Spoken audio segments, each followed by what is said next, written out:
Brayden Chequered DM.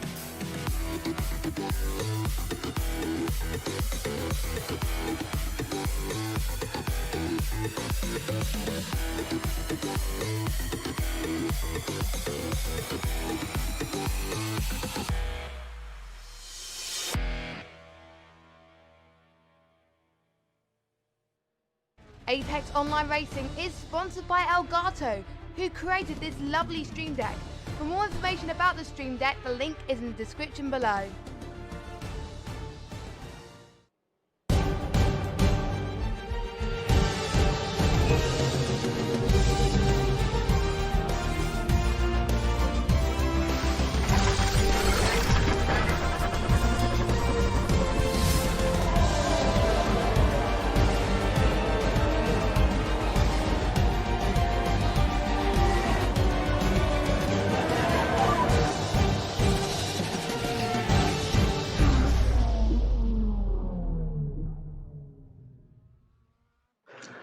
Hello, ladies and gentlemen, and welcome along once again to our live coverage of the Apex Online Racing iRacing GTE League. This evening, we've arrived at our first North American circuit on the Season 12 schedule in Sebring, Florida, the Sebring International Circuit. Originally a World War II air base, this track provides a unique challenge for our competitors to face as they continue to battle for championship dominance. Last week at Interlagos, it was Alex Bennett who brought home the checkered flag for the overall win. Alex Schmidt in Pro-Am took the top step of the podium, and newcomer Tristan Koning took his maiden victory in the Am category. Hello everyone, my name is Brayden Hill, and I'm joined in the Apex Online Racing Global Broadcast booth by my producer and race analyst Niclas Domino, as well as my Turkish colleague and co-commentator Mate Tahakose. And as we head into round one of qualifying, I'd like to bring you gentlemen in by first asking, what do you think it is that makes Sebring such a challenging track for drivers both in iRacing and in real life? And I'll start with you, Mate. Hello guys. So as you said, last year race's winner is Alex Bennett. He was pretty consistent in the last race, and I'm remembering a Ford GT car was coming up to the order really quick. If the race was longer, I think he might have a chance to win the race. As I want to say some stuff about Sebring circuit. I've raced here before in other simulation, and I can say the first and last corner is really important, and I think you must get past there by getting closer to the wall as much as you can. And Niclas, what do you think makes this such a challenging track for these drivers? Well, the bumps. The bumps, as Mateus just said, is definitely what makes Sebring. The drivers are, and it also, it's a track with consequences. If you go off track, there's a consequence. You will hit a wall, especially after iRacing updated its grass and gravel to be like ice. The curbs around here are bumpy. The track is bumpy. Everything is just bumpy. So a lot of these drivers might actually have to dial down on the force feedback just to be able to get around here. And Sebring is also a track where you have to be soft on the springs, otherwise you won't have the grip of your tires. But then again, softer springs and stuff like that, then you compromise with the loss of maneuver, so the drivers won't have the car that they really want. So Sebring is a tough son of a bitch. That is certainly one way of putting it. We're currently taking a look at, that is Merlin Cooper in the 379 V3 Racing Corvette. We're going to go on board, and we can find somebody coming across the line in just a moment, go on board and watch somebody starting a lap. Now we're taking a look at another one of the V3 Racing Am cars. I believe that is Thomas Coombe. Or actually, no, that is Merlin Cooper. So apologies for that already. The 79, that is Thomas Coombe there, coming down the long Ullman Straight, down the back straightaway. We're going to ride on board with him in just a couple moments once he comes across the line. Try to take you guys for a tour as he enters the Sunset Bend. Of course, we won't witness a sunset in today's race. A little bit of an earlier start time as we're 6 minutes elapsed in qualifying now. onto the main straight and headed for turn 1, passing the pit lane on the right-hand side is Thomas Kuhn. He'll actually pull off to the side. See if we can find somebody else coming across the line. All right, now on board with one of the BMWs here. Just following behind, that is the... Not sure which car this is we're on board with. One of the BMWs headed into the very challenging tower turn. See if we can find somebody to do a full lap. A little bit hard to jump on in the middle of it. Coming through the Bishop Bend and starting to head towards Lamar Curve. You can see him just in the slipstream of the Corvette ahead here. Yeah, a lot of the graph, I believe we're on board with. Yeah, a lot of the drivers are at the moment either finishing the first laps or getting out to there a time. But let's just see if we can find Jamie is, I think, at the moment on a lap here going into Sunset Bed as you were talking about. So let's see if he's gonna get one here.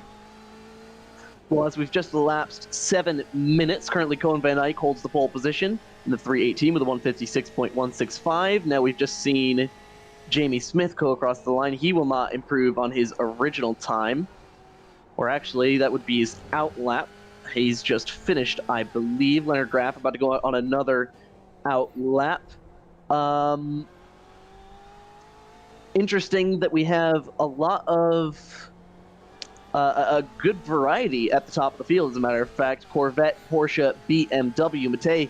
Last week we saw a good bit of dominance from the Corvettes. Do you think that that will change at all here at Sebring? I can say it might, as I want to say, this track has a tighter circuit in my opinion, and if there's going to be more traffic and less overtake chances in my opinion. As we see, the curves, some of the curves are really high and some of the corners are really quick and tight as well, and a lot of long turns. So it might be a challenge to overtake other drivers in this circuit. If you go on the curb, your suspension is gonna heavily, how can I say, I disagree with you. That. Sorry? The suspension might disagree with some of the drivers as they kind of abuse it throughout the race on some of these high curbs. Yeah, as you can see, some of the corners, they're taking the corners a bit wide before this straight, I think. Also, what can I say? Yeah, the Corvettes might have a chance to dominate in this session as well. There's a chance. Well, we are currently taking a look at the Hyperion Racing BMW of Jamie Smith coming across the line. It hasn't really gone faster at all on this lap, so tire degradation going to be a huge factor in this session. Now 9 minutes elapsing, and we should start to see our Pro-Am cars coming out. A lot of a couple of people finishing up. This is Cohen Van Eyck, our current pole sitter in the 318 Hyperion Racing Corvette.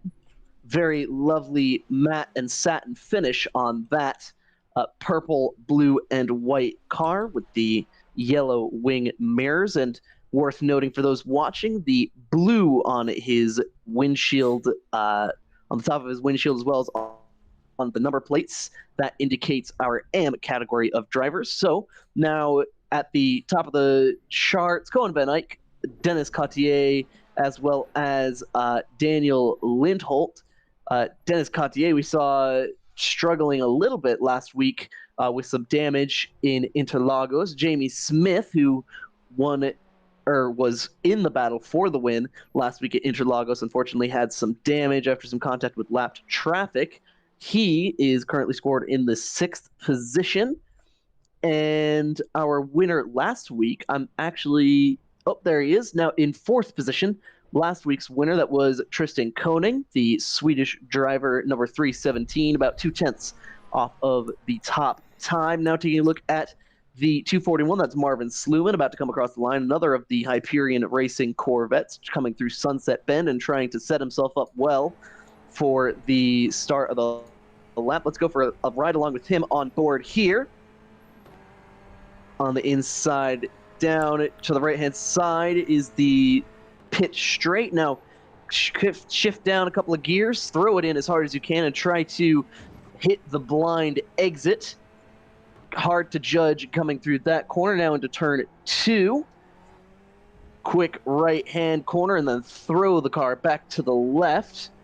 Headed towards the Gurney Bend, a super challenging area just then that we went through. A lot of weight transfer that can be very difficult on the suspension, makes setup ever so important for these drivers as Sluman sets a fast purple second sector. Now heads into the hairpin, one of the most challenging tracks that we go, or one of the most challenging corners of any track that we go to. We're going to see a lot of action headed into that corner. Some people out braking themselves in the conditions. Now on his way to the Cunningham corner and the Collier curve to the left side. Got to be careful of that curb on the inside. He hits it with his left-hand side tires. Now going to go through the tower corner. Going to throw it to the right-hand side. Try not to hit that curb on the inside. If you hit that curb too hard, it's so high, it'll throw that car to the outside and send you for an excursion off-road. Now max out the car as much as you can through this high-speed section. Try to get it slowed down to the right. Use those curves on the right-hand side to keep the car turned. Now go all the way off the track to the left-hand side. Try to set yourself up for the Le Mans curve and try to get the best exit possible. Coming down the Ullman Straight, headed towards Sunset Bend. Marvin having a decent lap, though his last 2 sectors have been overtaken by Kevin Onk further back, though he does set a purple sector just then. Now coming through Sunset Bend, going to try to get as good of an exit as he possibly can. As he steps on the gas, tries to get come across the line. We'll see how fast he goes.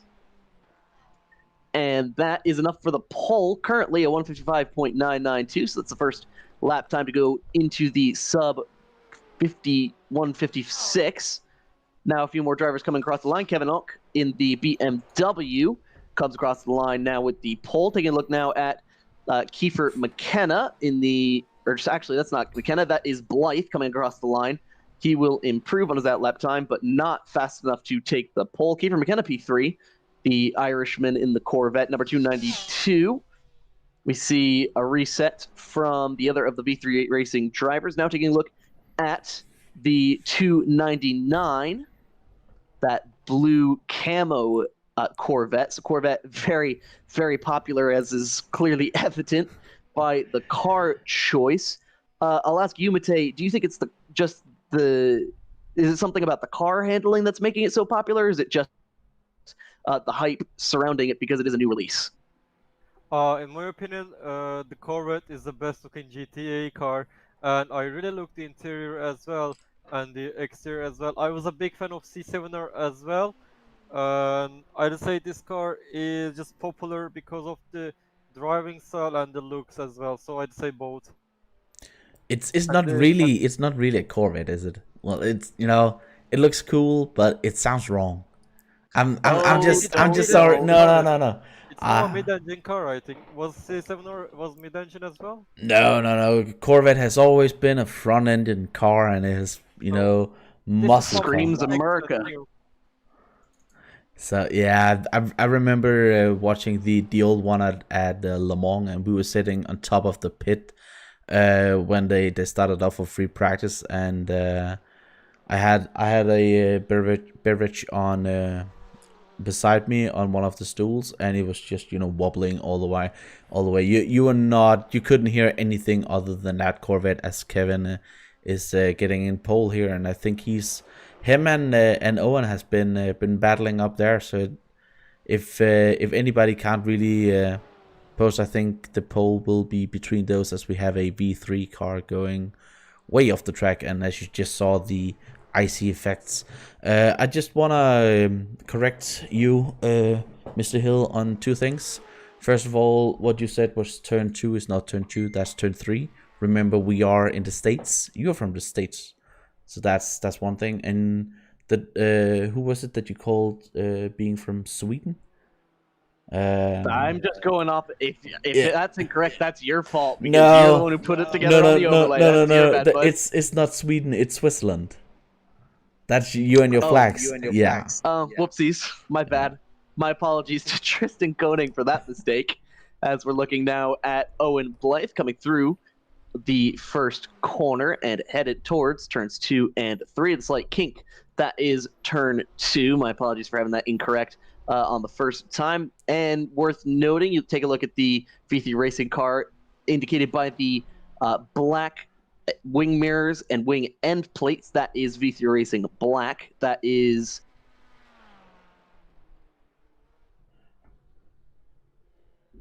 And he went off. We apologize for Mr. Hill sometimes disappearing out of out of hearing, because well, he's in the States, so sometimes the internet connection is not always with us.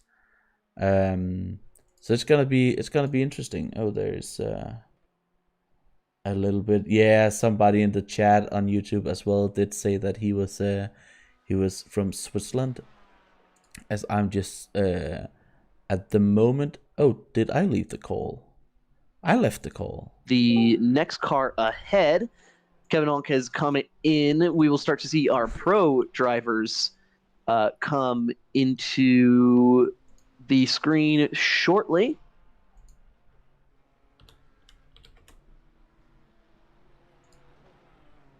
Yeah, that's my apologies. For some reason, I got kicked out of the Discord call. I was just all blaming it on you, Mr. Hill. Of course, naturally. Yeah. There would be. I would expect nothing less from a Dutchman. From a Dutchman? A fake Dutchman, anyway. I'm just, you know. I only say that to annoy you. Yeah, that would be the same as me calling you, you know, Canadian. That's okay, eh? Anyway, get back on topic, taking a look at the number 278 Corvette. He'll pull over to the side and allow the track to open for our pro category drivers. We have a couple of drivers worth noting who have just recently joined the league after we had a few people pull out after race 1. We're looking at one of them at the moment. That is the number 122 Ford. You'll notice they do not have any of the normal number plates or any sort of branding on the car. That is because of how late they came into the series. So next week we will be able to have them updated on the skin pack. So apologies for that if it causes any sort of confusion. You can see the 122 warming up the tires. And now this is the other car, the 123, also Ford. This one indicated with green walls on the tires, green rims on the tires, and green end plates and wing mirrors. As we see him headed into... Where is he? He is headed into the Cunningham corner, headed to Collier, and then after that he will head to the Tower Turn, what I think is the most challenging corner on this entire track. The Tower Turn certainly catches a lot of people out and will be an area for action. Going to be a potential passing zone if you have, for lack of a better term, the cojones or the the guts to try to send it in there, but certainly not a safe way to make a pass. Oh, definitely not. And that curb on the inside is so deadly because the car is just bouncing off it. But on the other hand, you can use a lot of the outside curb because it's really, really flat and there's a lot of actually grip and traction out there. So that's definitely a place where you can, you know, you need to accept that you can't be all the way to the inside, but that you have a little bit of lead room, as we see Interlagos League actually using a lot of that curb on the outside there. Yes, the BMW does seem to be very, very strong over the curbs and over the bumps in general. That's going to make them very strong at this Sebring International Race Course. Nedelik was basically dominating last week's race at Interlagos until he got caught out on fuel strategy. And I'll ask this question of you, Matej. Can you just express the frustration that he must have been feeling as a driver, having to save fuel and not being able to battle for that win? I mean, saving fuel, of course, does cost him a lot of time, but it was his strategy, it was his way to go to racing. So I believe he won't really be frustrated about it because he decided to go like with that much of fuel, maybe just the pit stop strategy. So we're now looking at his teammate, Alex Bennett, last week's winner and current defending champion of the series. He comes across the line and will actually take the pole away from Martin Nidlik, 154.725, 1/10 of a second, or just over 1/10 of a second. The gap between them, Alfie Lawrenson will go to the third position, the 152 Corvette. Andy Gorton in fourth, the Venom Motorsport Ford, the 185. He'll be in the fourth position. Looks like potentially some continued issues for our co-commentator. So we'll have him back in the booth with us in just a few moments. Now taking a look at Taj Edwards, the 123 Ford. He's coming through turn one, improving on his final lap time, but certainly no fast. He's actually coming to Sunset Bend.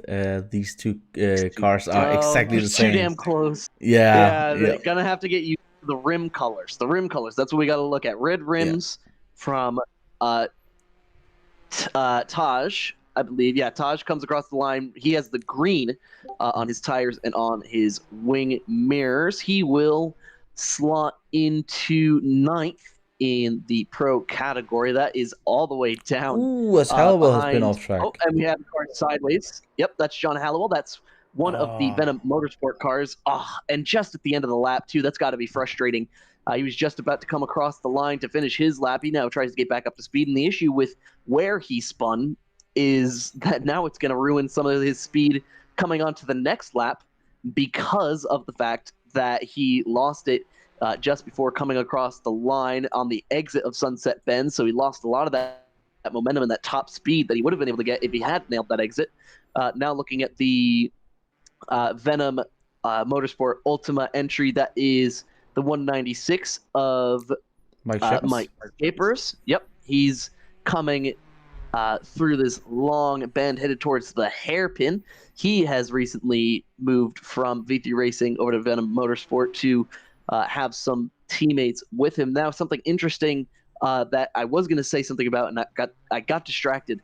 I was I was talking to some of the V3 Racing guys on the paddock before today's race, and Owen Blythe, despite being second in category in qualifying, was saying that he had AM pace. So clearly something about the conditions has fallen in his favor and certainly improved everything for him. We're taking a look still at Scapers with the silver wing mirrors and end plates. He comes through the tower corner. The Ford seems to be the most sensitive of the cars to the bumps. So going to have to be very careful. Easy to make a mistake, as we saw his teammate and affiliate John Hallowell do on the exit of Sunset Bend not too long ago. We'll see if Hallowell is able to finish a lap now. As Schiff is on a personal best lap down there. Let's see, he's going up to P5 at the moment, so that's a good lap for him. But as we see here, a lot of the drivers out there is not really improving, so that might just be, you know, them having made a mess of a lap. Yeah, I think they have made a mess of a lap, and there's not enough time to really get back there, as we will see the number 10. Let me just see if I can find Mr. Ard. All right, so with 10 seconds remaining in qualifying, this is the 183 Ferrari, one of the very few Ferraris in our field today. Enric Andre in the 10th position, hailing from France. And he is, I think, the only pro category Ferrari. Yeah. As a matter of fact, he's currently just ahead of the second place AM qualifier. So the AM qualifier is actually quite fast this week, as qualifying has now finished. So these drivers will just be able to finish their laps. They won't be able to start any new laps. And something that makes Sebring so unique is, in fact, the tire wear, how abrasive this track surface is, especially compared to Interlagos, where we were last week. Last week, we actually saw the lap times get better as the tires warmed up, whereas here at Sebring, you're seeing at the bottom of your screen a lot of yellow and green, and not very much purple, though Alex Bennett, of course, has to prove me wrong in his normal way, going for a purple second and 5th sector this lap. He must have come in and get some new tires. Oh, and he's actually sideways, so what would have been a really good lap has now ended with him sideways on one of the straightaways. So that'll end our qualifying. We'll see if we can pull up our starting grid. But as I was saying, just to finish that thought, Sebring, with how abrasive it is going to be so hard on tires that we've seen the lap times get worse and not better. So going to be interesting to see how some of these drivers are able to save their tires, especially for the pro drivers who are going to be having to keep up such a pace, as Mike Scapers will improve on his last lap time.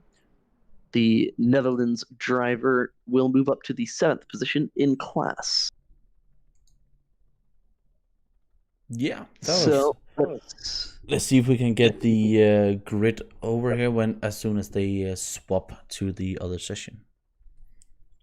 We should be able to have that, though I can tell you Alex Bennett has taken the pole, the UK driver in the BMW, the Comrade Gaming car, just ahead of his teammate, Martin Nedlick. So some more CRG dominance at the top. Alfie Lawrenson currently in the 3rd position, Andy Gorton in 4th. Then just behind them, our 1st place Pro-Am driver, Kevin Onk, in the BMW, the 264, all the way up in 5th position overall. 6th, then Philip Schiff. 7th, Dan Alpel. And then Owen Blythe, Kiefer McKenna, and Marvin Sluman with really great qualifying performances from all of them. Mike Scapers struggling a little bit on pace, all the way down behind those 3 Pro-Am drivers. We will see just a couple seconds until we will start gridding the cars up behind the Porsche iRacing safety car. Yep, there we go. We'll have everybody getting onto track now and see if we can pull up our grid. All right, here we go. So, Matej, would you like to take a couple of rows of the starting grid? So we're seeing Martin Nijedlik in P2 and P1 is Alex Bennett in... I can't read it because the stream quality is very low for me. So in P3 we're seeing Alfie Laursen, I think that says Bottle Job Racing, and we're seeing Andy Gorton in P4, and in P5 we're seeing Kevin Ung in Phoenix Racing Club. I think it says, and in P6 we're seeing Philip Schiff, or is that how you say his last name? I'm not sure. Yep. That is the Shazoo Omega car, Philip Schiff, yes. Okay, so in P7 we're seeing Dan Alpuil, I'm sorry I butchered that name, and we're seeing Owen Belit, okay. I'm sorry. On P9 is Kiefer McKenna in Ireland. I think that's the team name. And Marvin Sluman in Hyperion Racing Origin P10, and we're seeing Mike Shepers in Venom Ultimate Team in P11, and P12 is with Meg. How do you read that last name? I'm really sorry. Chequered. Okay, I'm really sorry. I'm it's okay. I wouldn't have gotten that one either. Yeah, that one is quite new, and I think one thing that we need to learn.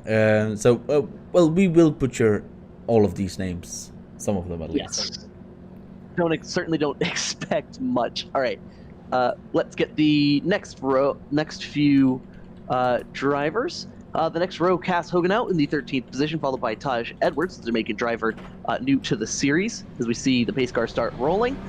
Just below them, Cohen Van Eyck, the first of our AM drivers, all the way up in the 15th position. An impressive performance from Cohen.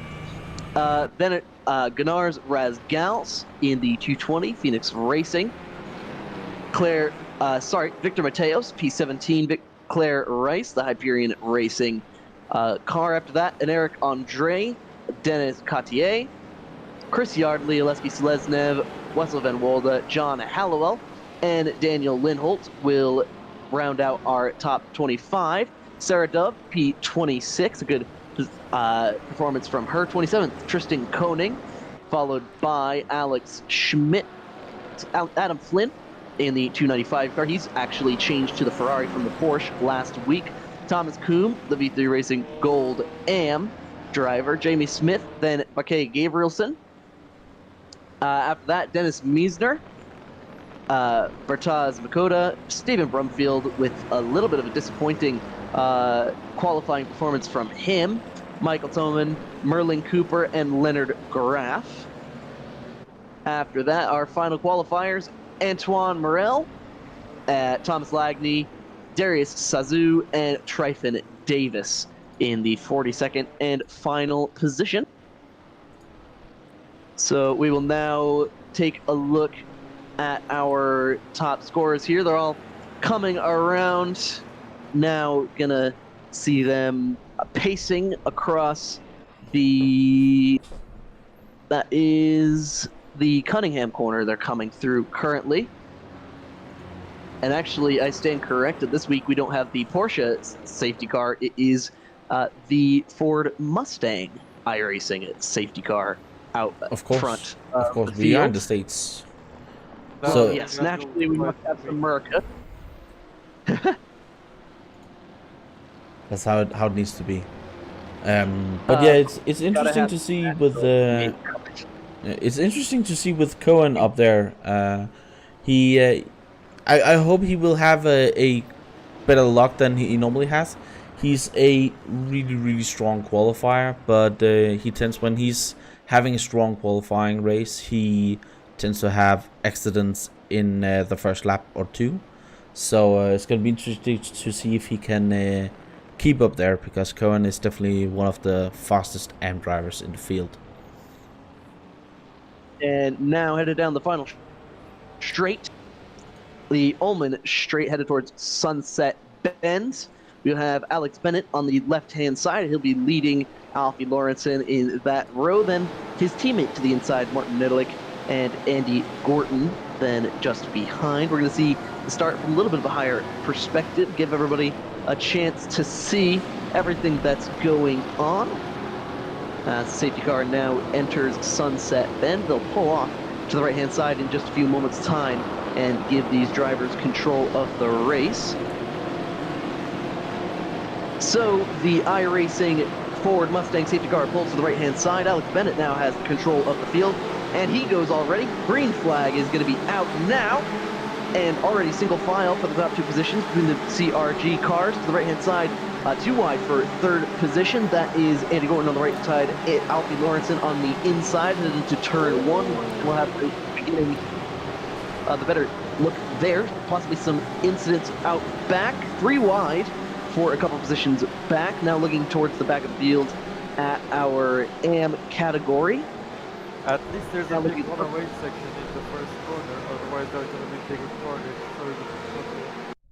No, of course. Looking at the replay, Owen Blythe, who had some bad luck last week, ended up towards the back of the field at the start after a good performance. Oh! Huge contact, and he's been taken out. I'm not sure who that was that made contact with him. Let's see if we can see that replay once more. See who that was he made contact with. That is Cass Hogan out in the Comrade Gaming car. Looks like he just did not brake at the same time that Owen did.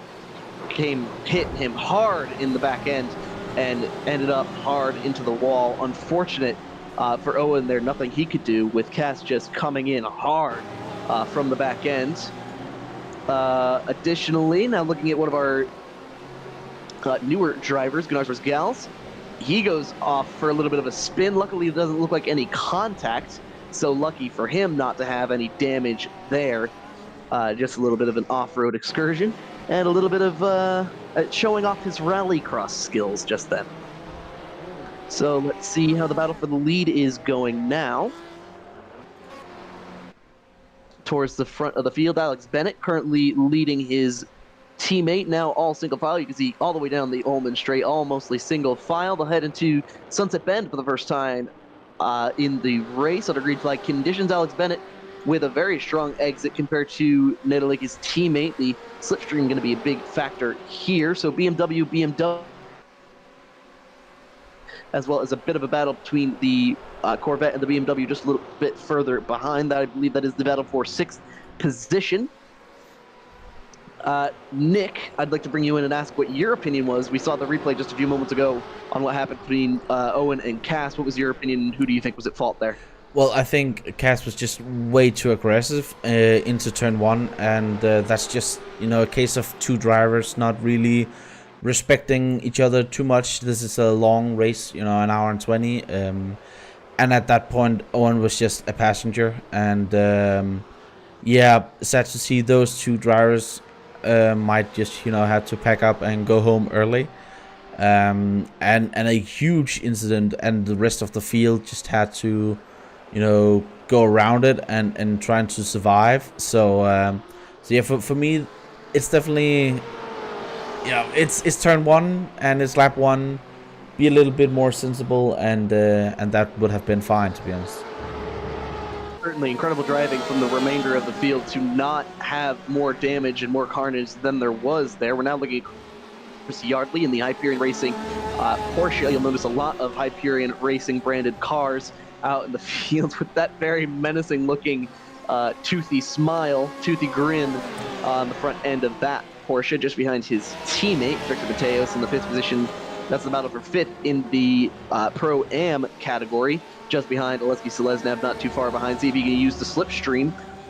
We do know it's pretty widely known that the Porsche is down significantly on speed in a straight line compared to the other GTEs after the most recent balance of performance updates for the 2020 Season 3 updates from iRacing. And actually, we saw just a moment ago 5 Hyperion Racing cars in a row. Hyperion Racing having the most entries of any team this season in AOR. We see now the battle for the lead heating up a little bit. Bennett not quite on the pace of Nedelik. Nedelik with a little bit better pace, especially through some of the twisty bits. He seems to be very good through there. Going to be very close. Maybe going to see if he can use the slipstream through the Gurney bend to get a good run into the hairpin. Try to make a move here. No, looks like he will stay in line with the braking zone. See the cones on the right-hand side indicating when they need to start hitting the brakes.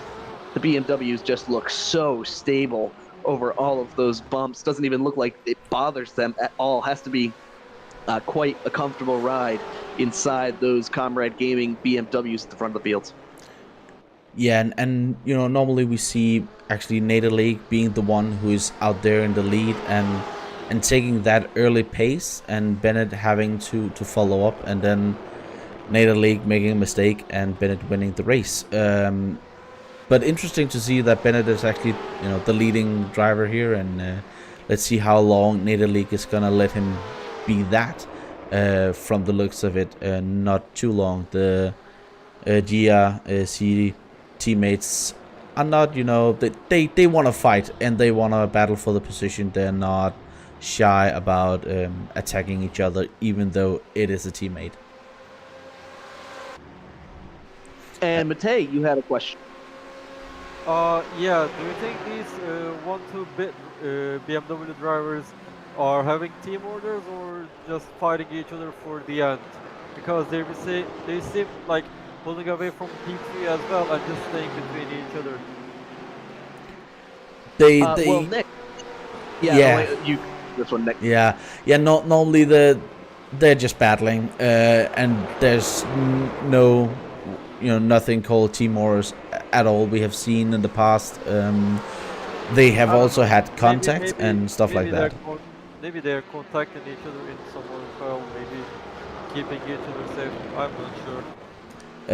Well, no. Well, normally they tend to, be in a pack and then get away from everybody else, and then after a couple of after maybe the first pit stop or so, they tend to battle it out. So it might take a bit of time before we see an actual overtaking and attempt on that, but yeah, they do battle each other when the opportunity is there. As we just have reports of Leonard Graf going off track. Well held. That was a close one, and he was close to taking out. Who's that under beside him there? 396. I can't see here who that was. One of the V3 racing drivers. But that was a close one. for sure, and very great driving from them to not have more damage to the cars. Now looking at Gunners Razgals, who we saw have a little bit of a scary moment at the beginning of the race, nearly had some contact, ended up just going for an off-road excursion for a few moments. So that is the 220. Looking a little bit further back at one of our AM drivers, that's Dennis Meisner, the Wraith Energy Racing Corvette, trying to make a move on one of the Hyperion Racing Porsches. And he will go defensive on the line just ahead. Now riding on board through Le Mans corner. Going to see if he can get a good run off. Porsche gets actually a really good run. Now the slipstream going to be a big factor coming down the Ullman Straight, headed towards Sunset Bend. Will the Corvette be able to use the slipstream? No. Not quite able to get close enough. He'll have to stay in line through Sunset Bend, though very deep in the braking zone is the Corvette. He'll throw it into the inside. Really, really stable through the bumps was that Corvette. The Porsche getting loose, a little bit uncomfortable on the bumps there, and will slide to the outside. One hell of a move there for Dennis Meisner to make.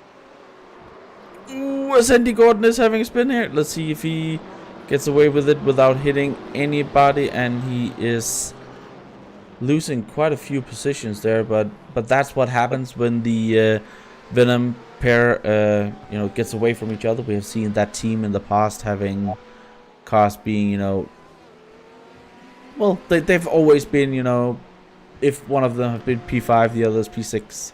If one of them is P20, the other one is P21. As Thomas Lackney is in the pits, I can see. No, that was just interesting having. Oh, okay, so that was just the overlay there. Now taking a look at second place, Martin Nedelik, the Slovakian driver, teammate to Alex Bennett, still in the second position, not able yet to make a move. Looks like they are just being sensible, trying to put a gap between themselves and Alfie Lauritsen. And again, we saw that just a few moments ago, that spin from Andy Gordon. He was in the fourth position. That position is now held by the Corvette of Philip Schiff, the number 176. Just behind them, the Dutchman Dan Alpel in the BMW in fifth position, followed by Mike Scapers in the fourth. He's all the way up to the sixth position overall. Kevin Onk in seventh position overall. He is our leader in the Pro-Am category. The BMW showing flexing its muscle, the black and orange vehicle. Looks like he has a few, actually two of the pro-rated drivers just behind. Cohen Van Eyck with an incredible performance thus far. Let's actually focus on him for a little bit.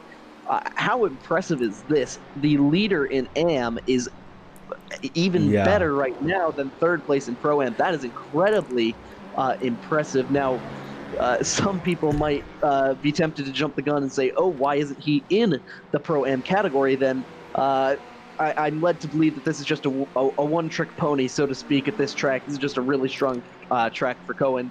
And while I don't want to take anything away from this performance, I don't really think he is at the caliber quite yet of some of the Pro-Am drivers, but certainly really awesome to see him all the way up there in his Hyperion Racing Corvette. Yeah, Cohen is definitely, he's known for being, as I said before, a great qualifier. And we have seen him in a couple of seasons ago now, but he actually qualified P2 overall. And when he has had those races where he's just really up there, he's just miles ahead of everybody. But Cohen is a driver who is, well, on some tracks he is top Pro-Am quality, but on most tracks he will be battling out with the AMs, and he's a driver who, unfortunately, with no fault of his own, have been in a lot of incidents and stuff like that. So he's a driver that on the championship table and stuff like that hasn't really shown that he's had these great qualifying and races sometimes, but when it really goes there, he's really good. As we just get a replay here of Jamie Spitt for a couple of laps ago, just completely losing it, and that's a weird place to lose a BMW. He should maybe call Sherlock Holmes to get somebody to find that, because he was way off. That looked very odd, and these cars normally is really stable, so yeah, not really sure why he would lose it in a place like that. That's all that Hyperion Racing. drivers I'm seeing on the track right now. Like almost every car has Hyperion Racing in his car. Sorry to cut you off. No, please. That was excellent. I think if memory serves me correctly, and you can correct me if I'm wrong, Nick, I think Hyperion has 9 entries in the series out of what 42 full-time drivers. So Yeah. certainly a decent fraction of the field. And another, actually now looking at Adam Flynn of V3 Racing, another team that we see often having several entries. He was under attack from one of the pro drivers. I think, and just hits the grass under braking. That's got to be really, really scary for him. Just that definitely, definitely scares you when the car just comes out from underneath you when you get on the brakes. But he was doing a really, really good job of holding off the pro driver behind him. That was one of the Venom Ultima cars, the blue Ford that was just behind him.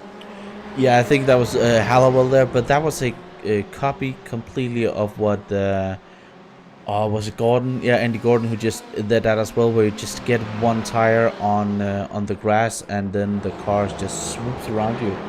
As we have just had Alpol going by Philip Schiff, as we will just see the overtake going down here into Sunset Bend, and that actually happened before. That's an impressive straight line there, but that's also a couple of Team Shazoo Racing cars, so that might be a little bit of team orders going on there. Just a little bit. Perhaps. And we see Adam Flynn now under attack from the BMW just behind. The BMW gets a much better exit out of Sunset Bend. We'll take a look now at Dennis Cotier just a little bit further behind. Yeah, there's the battle. Side by side, Adam Flynn now with the preferred line heading into turn 1. A little bit loose under the brakes is that Ferrari, it looks like. Some damage to the right front as well. Good run from the BMW to the right-hand side. He will nearly clear Adam going into the next corner. Adam locks up the right front tire just a little bit, and it looks like we had some contact. We'll have to get a replay of that. Let's see if Adam is able to capitalize before we take a look at the replay. No, he will slot into line behind another of the very few Ferraris out on track. So let's see if we can find a replay of that incident just now. What happened to that Porsche just ahead? Actually, Adam Flynn gonna look, shows the nose to the Ferrari just ahead, not able to make any sort of a move. Got to go a little bit further to see what happened to Dennis. Yeah, I just get it there. For some reason. Oh no, here I have it here. So the Porsche on the right-hand side, the Phoenix Racing Club Midnight car, and that's a hard angle to tell. But from what it looked like, I think he might have cut the Corvette off just a little bit. Maybe not sure. Let's see if we can find a different angle of that. Yeah, this should look a little bit better. Looks like the Corvette to the inside. Still hard to tell, but I think the Corvette was pretty tight to those curves to the left side, hugging the curbs like his favorite Martin Brundle. There we get it. Here we get it. Yeah, that was a little bit, just the tiniest tap. Just the tiniest tap. Yeah, for sure. Mate, what did you see there? I think the Corvette driver was a bit too much aggressive from the inside, as the Porsche driver didn't have much space to leave him. So I think the most part fault is going to the Corvette driver being a bit too aggressive on the overtake attempt, maybe. Certainly going to be up to the stewards to decide there. I would imagine we'll see that in the stewards panel post-race. Now the battle for the lead, still very close between Nedelik and Bennett. 3/10 currently the gap, and another 3 seconds back to Alfie Lawrenson, or 3 seconds the gap between Nedelik and Lawrenson. Alfie having a really quiet but really strong race. Not too far back is Dan Alpol in the BMW, and after that, another Corvette, Philip Schiff. So Corvette and BMW clearly pretty dominant in this race thus far. Those are actually 2 Team Shazoo cars, I believe, running together. One the BMW and one a Corvette. Yeah, as we just get a... Ooh, that's Selenev, and that's gotta be Alex Schmidt right there in the bottle car. Bottle job racing. Yeah. Oh, that's really tough. Alex just taking too much grass on the right-hand side, trying to straight line through those S's, and Alex with absolutely nowhere to go. I see no way that he could have avoided that. I'll ask you what your thoughts thoughts are on that, Matej, with some right front damage to the Corvette, unfortunately. So we're seeing that Alexei, I think, just lost the control hitting the grass, and then the blue Corvette behind him didn't had a chance to escape the incident, as both of them go into the grass with some rear damage going to this car, scraping to the barriers. I'll say the other driver, hopefully he's okay in aerodynamics parts. The rear wing and Yeah, I don't think there were too much damage on that, but it's just such a small incident, and none of the Celeste just lost a little bit there, and yeah, as you said, no place for Alex to go. One driver that I just wanna put a little bit of spotlight on is the return of Mrs. Duff. We also saw her last week, but just back in her Ford. I think Sarah has not been in any other car than the Ford. She's been here for, I think she has been in every season so far. She had a little bit of some issues with PC and stuff like that, and maybe the Ford wasn't too good for her last season, so she dropped out for a couple of races, but glad to see her back. And she is actually one of the drivers that has done the most amount of races in AOR history, as I actually just see that we are having Mr. Smith having an incident here.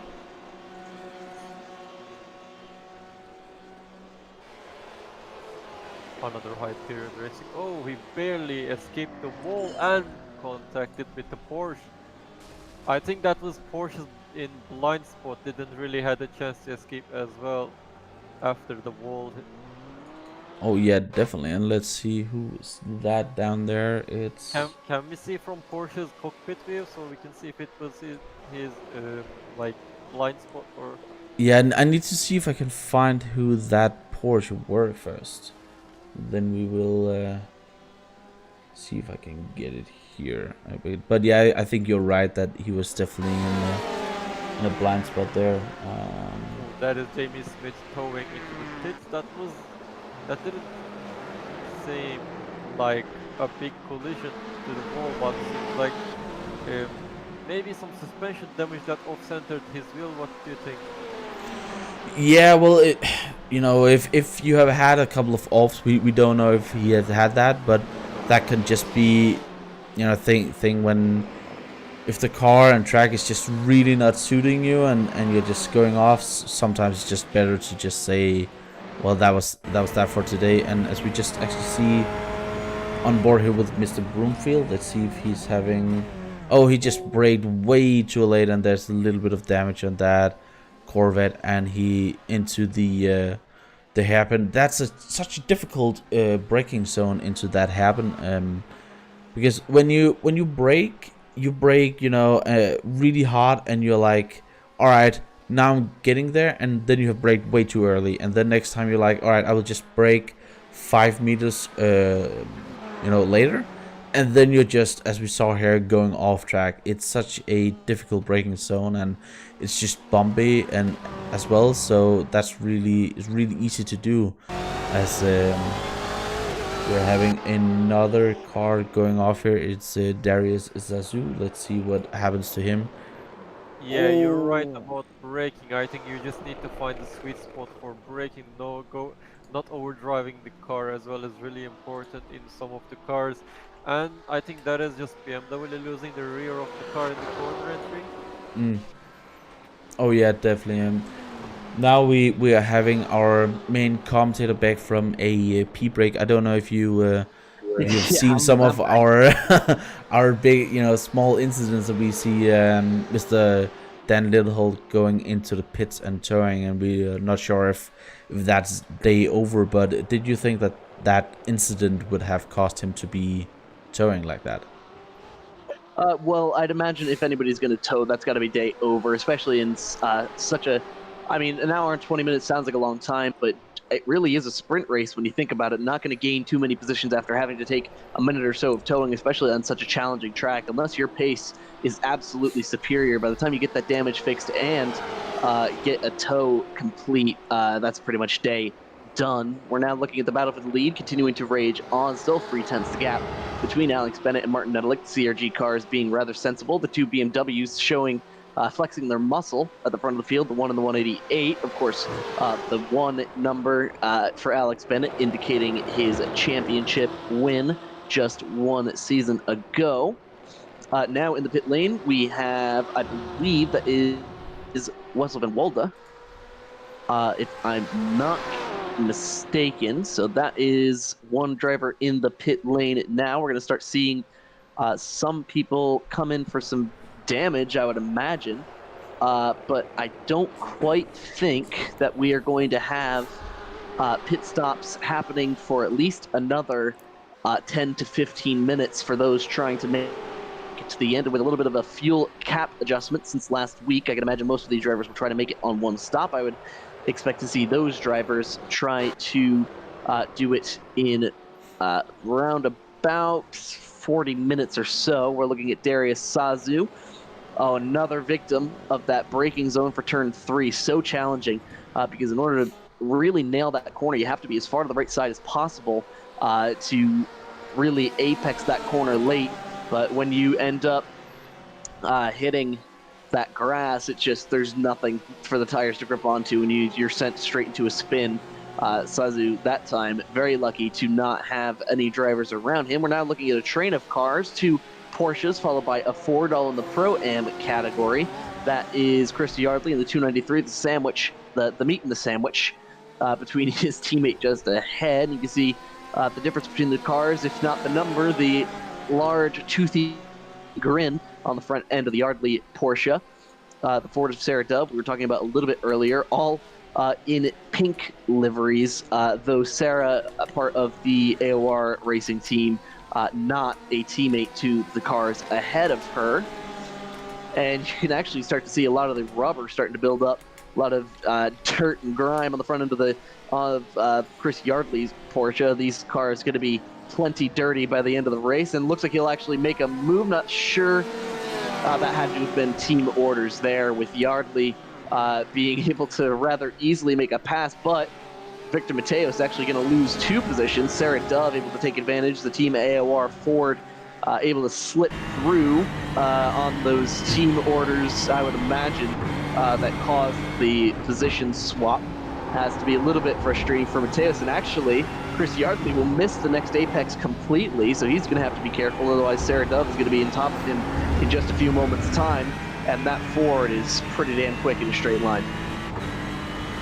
Yeah, it's really good, and also through, you know, some of the bumps there with the corners. But yeah, on the straight it should eat them up. But I think one of the things, Mateus is a driver who, well, if he can feel that he's really under pressure, he would rather just let you by and, you know, follow you instead of really battling you, because sometimes, you know, battling can lead to incidents. And he's at the moment P6, which is a really good position, you know, also looking forward to being in a good championship position, as we just see Sarah really being close here, and I'm getting informations of some incidents, crashes out there with Mr. Tolman. Let's see what's going on for the Hyperion. Oh, just that was too close to the wall and into the wall. Oh, that was a hard hit. Yeah, that's what I mean when I said in the first minutes of the race, you can get as much as close to the walls, but not too much, as you can see this might happen. And I think that was a unsafe pit entry, I think. Yeah, we're gonna have to see if iRacing will force the penalty there. Yeah. Certainly unfortunate for another of the Hyperion Racing entries, as he's forced to come into the pit lane. 40 seconds already he's spent in the pit lane. The drivers that have pit so far, we have to imagine, are only in for damage repairs. Nobody going to be able to make it to the end quite yet. I think 40 minutes roundabout going to be the time that we'll see most of the drivers come in, try to top off on fuel. I don't think we'll see any tire stops. So tire preservation going to be so important.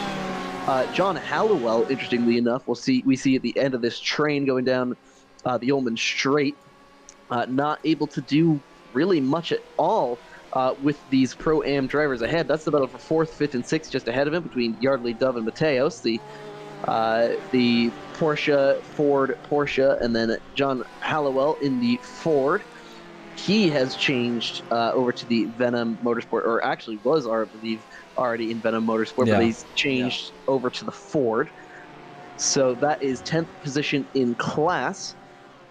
Just want to get a little bit of an update on our drivers a little bit further back. Let's see if we can take a look at the battle for the couple of positions in AM. Tristan Koning is currently our 2nd place AM driver. If I can find him, here, Thomas Lagney for just a moment. Yep, there he is, just ahead of Thomas Lagney. So Koning up in 2nd position in class, just behind Alex Schmidt and Gunners Rasgals. The Corvette and the BMW just ahead. A large grouping of Corvettes around that area in the pack. Not too high up, but certainly a strong performance from last week's winner. And if he can keep up performance like this, he'll certainly be in a good situation in the points. Alex Bennett Martin Nedelik were jumping around a little bit on my overlay for just a moment there. almost made me say something. So they're still pretty close there. Yeah. But again, an impressive drive from Koning. Not sure what's actually happened to Thomas Kuhn. He had a decent start to the race. Not sure if he's been involved in any sort of incident, but we saw him pick up a couple of wins last season. Went from not having won a race in the series to going, I think he had 2 or 3 wins. And we see somebody else in the pit lane, and Eric Andre, the Ferrari driver, coming into the pit lane at number 317. Doesn't look like any damage on that car, so this must be pit strategy from Andre, maybe trying to go for the 2-stop strategy here. Well, the fuel cap got lower, so the drivers are probably not gonna be able to 1-stop.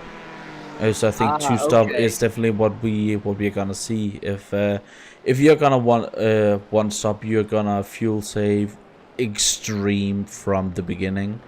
I think for doing the 1-stop, I think they need to save about 10 minutes of fuel. So what we tend to see is that they then fuel a little bit less, but then do it 2 times. As we just see Andy Gordon here pushing Mr. Schiff. He really want to get past here because I think Gordon is one of the drivers who really has the pace, and we have seen that in the past to really battle the GSE guys, but it just doesn't look like he really has too much speed in that Ford at the moment. And one thing for Mr. Gordon is this is also the first time in I think beginning his 4th season that he's actually in a team. Mr. Gordon has been privateer for such a long time, so interesting to see if that dynamic is getting anything, as we have our leader Mr. Bennett actually pitting now. And Alfie Lawrenson in the 3rd position will come in just behind him in the blue Corvette. So pit strategy coming out to play now. I actually was mistaken. I thought they had increased the fuel cap. They've instead brought it back down. So 2 stops going to be standard for this race. A large group of cars now coming in. Alfie Lawrenson, Dan Alpel, Mike Skeppers, Philip Schiff, Andy Gorton, Kevin Onk, Kiefer McKenna, the guy whose name I'll never be able to pronounce ever, and Cohen Van Eyck, followed by Claire Rest. That's the first group of cars to come in. So Martin Nedlick will inherit the lead. Chris Yardley will be one of the cars to come across the line and will decide to continue on. He'll inherit what will be 2nd place overall and 1st in class. We see Martin Nedlick Alex Bennett has already come off of the pit lane. So we'll see if Nedelik tries to stretch it out at all, try to save a little bit of fuel and fuel less on his next stop. We'll see how that fuel strategy plays out. We saw him last week extend his fuel window just a little bit. So some pink fuzzy slippers on the Slovakian driver, trying to be real gentle with that throttle and save a bit of fuel here. I think Mr. Marvin Sluman have had an issue with his Windows.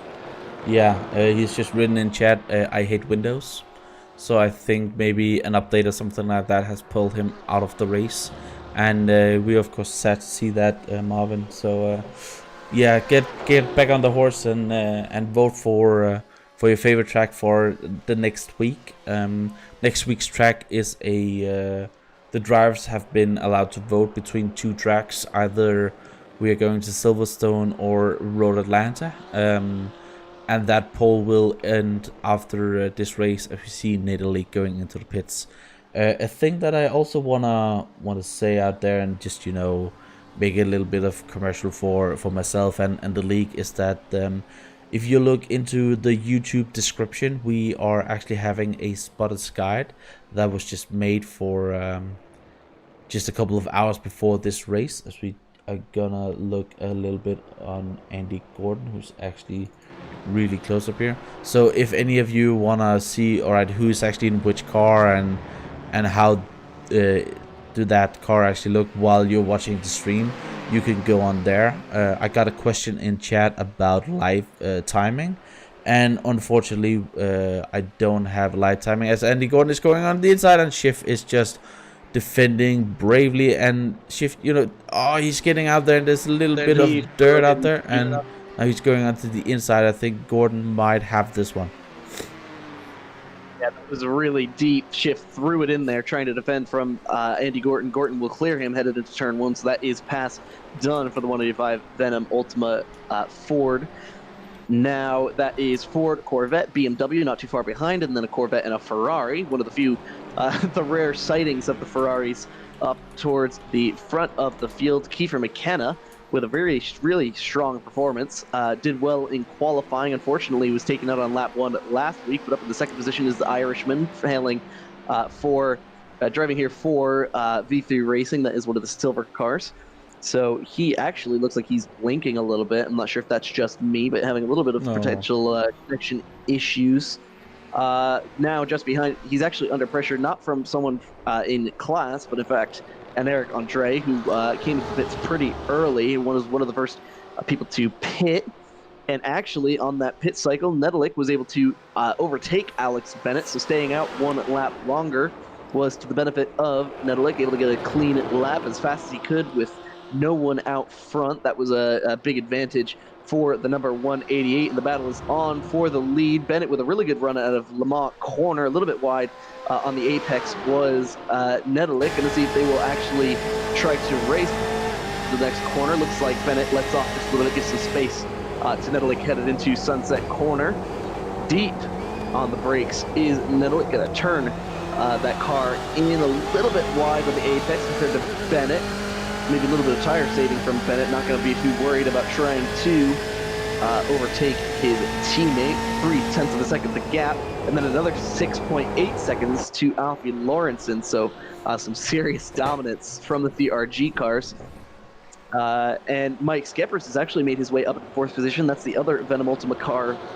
So he has somewhat taken up the torch for his teammate Andy Gorton, who had a spin a little bit earlier. He's currently under pressure from Dan Alpel in the BMW. 2 drivers from the Netherlands going at it. That's the Team Shazoo not Corvette, BMW, trying to chase down the GT Omega sponsored vehicle.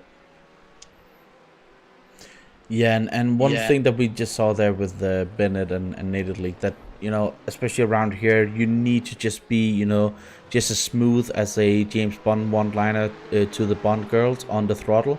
Otherwise, you're just going to destroy the tires because of the bumps through there. And I will say, we have been on, I have raced here a couple of times in the Daytona prototype.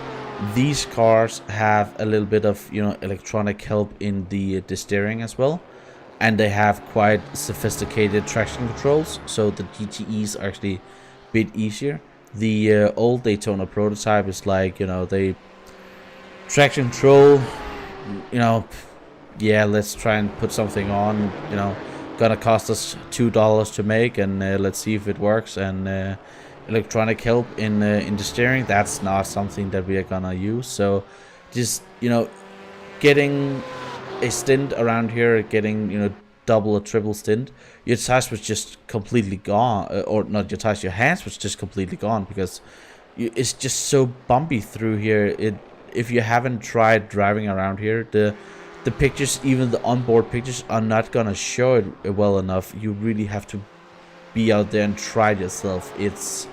You really need to be in physical shape, even in a sim racing world, to get around this track for especially the longer endurance races. Indeed, and I certainly don't envy anyone who has a direct drive wheel on this track. Speaking of wheels and some other simulators, our analyst, Matej, has something interesting that he's noticed in this battle. So I noticed the red Ford is taking a proper racing line, in my opinion, as he takes some more curves and wider turns that is needed in the corners. That keeps him ahead of the Shazoo car, in my opinion. This Ford car is harder to turn and faster in top speed. I'd say Ford is doing a really good job staying ahead of the BMW, in my opinion. For sure, and that certainly must be just a difference in the performance of the cars. As you see Victor Mateos going for a short off-track excursion. Does a good job of keeping control of the car and getting right back on track while still staying out of the way of the Corvette ahead of him, and nearly actually some contact between the two of them. That Corvette has some damage earlier from cars ahead of him that he had no control over, so that would have been certainly, I'd imagine, quite frustrating if he had gotten collected in that. Back on the topic of the Ford versus the BMW, I think the Ford is certainly a little bit more sensitive to the bumps. So Mike having to be a bit more gentle, a little less steering in the wheel to get some of the same performance that the BMW behind him has. As we see a spin, or a full time around. Yep, that is a full 360 for Thomas Lagney in the 228 Team Shazoo white Corvette. Not quite able to hold on to that car, and I'm actually getting information that the Porsche had an unsafe re-entry. Or actually, Matej, what do you mean by that? So if you go back to that Porsche spinning and going back to the track in unsafe manners, like not leaving any time. How can I say this? Like you re-entered enter the track really quickly after spinning without checking if anyone's around you. That was a bit risky to do that. So he could have got some incident as he just got into the wall again. The incident that you're talking about here. No, not this one. Just Oh, a few okay. minutes ago with the Corvette that he just. Oh, that's a Ford almost dying, by the Oh, way. sorry. So I'm not sure if this is the right one, but he lost the control and entered the track really unsafe manner that might cost the. How can I say the Shazoo team white car, I think. Almost to crash into him. Not sure. Did I just say Ford? I meant to say Ford. Well, perhaps the stewards will have to have a look at that. Depends on if there is any report from the Corvette that would have been affected. Certainly quite a few incidents, especially in that area, coming into turns 3, 4, 5, and a little bit of an unsafe re-entry from Victor Mateos. But no harm, no foul, it seems, as he went to Big Bend, turn 6, and then into the hairpin. He was able to regather the car. Still at the front of the field, we have our CRG cars. They still stay as they stand. Nedelik still with a little bit of a gap ahead of Alex Bennett. Those black, turquoise, and white colored machines currently at the front of the field. And I think through this race so far, it seems pretty clear that the BMWs are the dominant manufacturer around this Sebring International Raceway. Yeah, definitely, and we also see in a lot of the other categories, well, I will say one thing is the BMWs. I think those two are also just maybe, you know, a little bit ahead of everybody else. But the BMW and the Corvettes are definitely the better cars around here. I think they just take the bumps on track just a lot better. We have also just seen in the past that the BMW, especially in this, from the data I have at least gathered, is, well, probably the fastest of the GT cars, not by a lot like it has been in the past, but the BOP is favoring it a bit, the Corvette as well. But as we see, we do have quite a few different manufacturers in the top 10. We even have a Ferrari up there.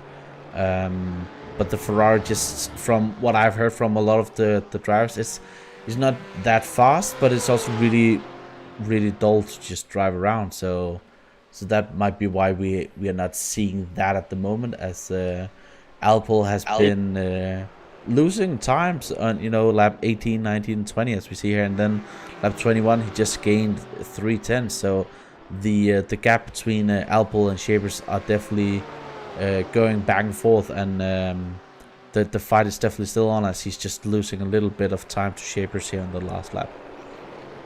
Well, I have to imagine with how hard these BMW drivers have been going at it, that they got to be really, really tough on those tires. The Ford, well known for being pretty good on tire wear, especially with the driving style that really suits that Ego Boost engine. As we take a look at the lead yet again, the left side tires of the Bennett Ford just dropping off onto the grass for a moment's time, but no harm done there. The two drivers going to keep giving each other the slipstream. That's going to help Bennett save a little bit of fuel. That was potentially what was able to give Nedelik an extra lap's worth of fuel when he was able to make the pass under the last pit cycle just a few moments ago. Approaching 45 minutes elapsed, so we are 5 minutes over halfway now. The Slovakian leading the Brit, and Alfie Lawrenson still holds the third position. A quiet but very strong performance from him. And speaking of strong performances, for those watching on YouTube,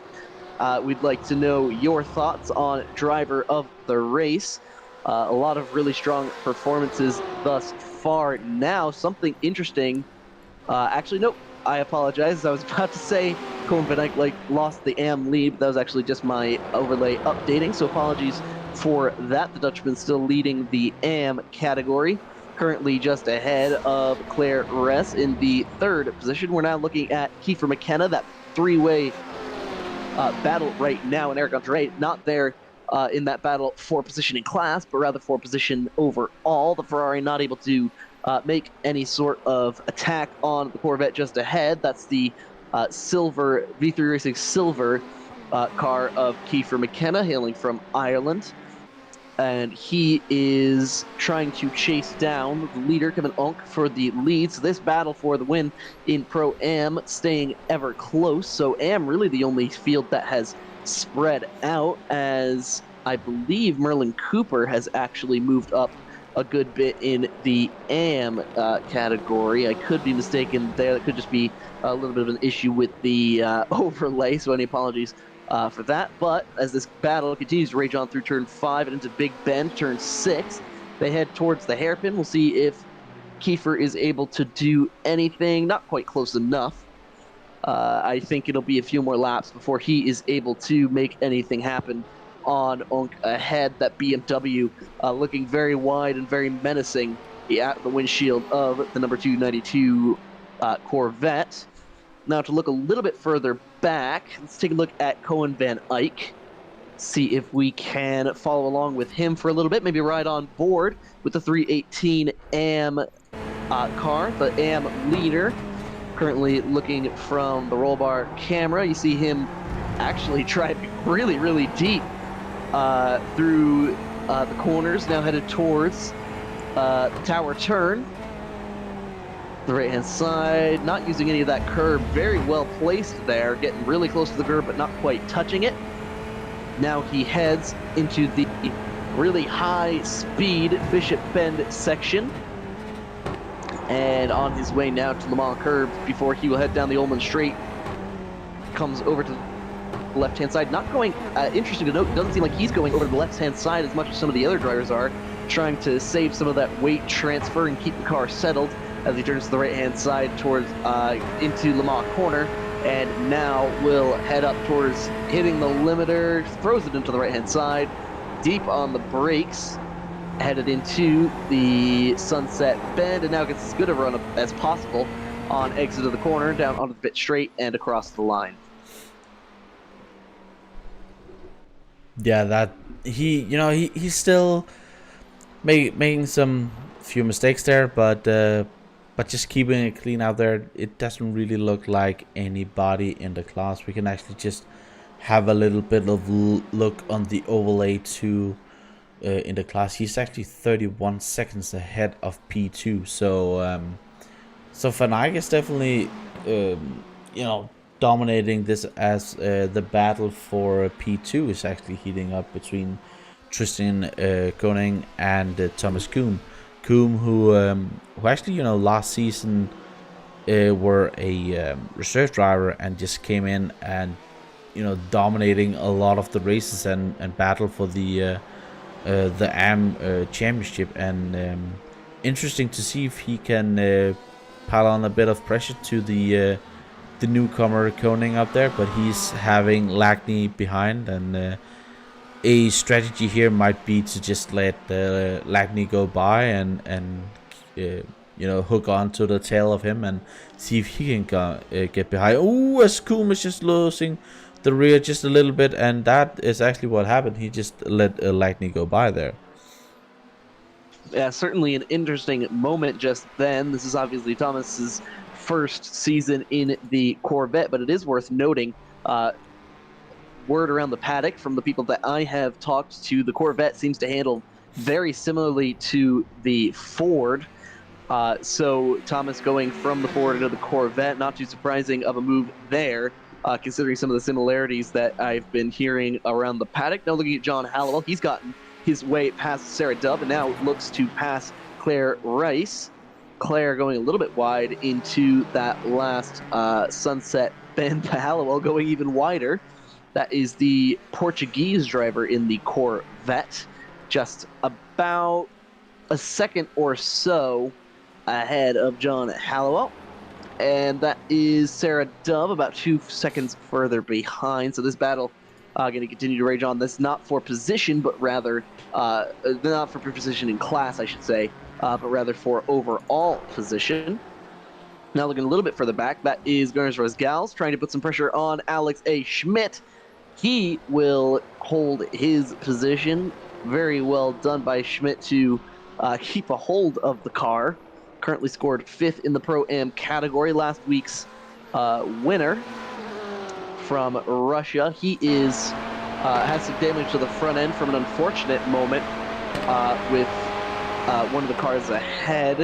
That was the Tide Corvette he made contact with in the section that they're to just now riding on board on the back of the gearbox. Taking a look back at that really quite menacing looking BMW front end just behind the BMW M8 GTE.